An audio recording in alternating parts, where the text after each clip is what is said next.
তৌফিকা আফতাব ওরফে তৌফিকা করিম এর নামে 56,61,56,298 টাকার জ্ঞাত আয় বহির্ভূত সম্পদের অর্জন করেছেন মর্মে আমাদের অনুসন্ধানে তথ্য পাওয়া গেছে। এছাড়া তার 88টি হিসাবের মাধ্যমে ব্যাংক হিসাবের মাধ্যমে মোট 374,51,47,984 টাকার সন্দেহজনক লেনদেনের তথ্যাদি পাওয়া গেছে।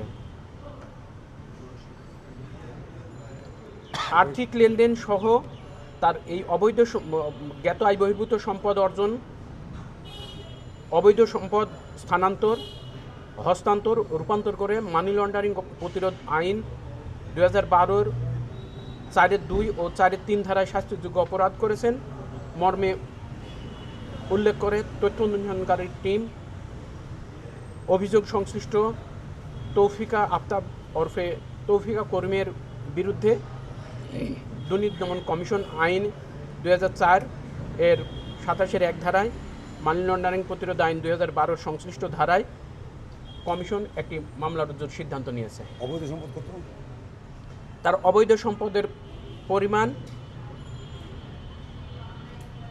জ্ঞাত আয় বহির্ভূত সম্পদ 56,61,56,298 টাকা, আর 88টি ব্যাংক হিসাবের মাধ্যমে তিনি সন্দেহজনক লেনদেন করেছেন 374,51,47,984 টাকা।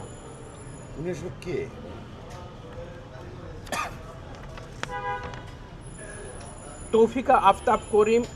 তৌফিকা আফতাব ওরফে তৌফিকা করিম, তার পরিচয় যেটা দেয়া আছে MA করিম, স্বামী আফতাবুল ইসলাম, বাড়ি number 196, block B, Safwan road, Bashundhara আবাসিক এলাকা, ঢাকা।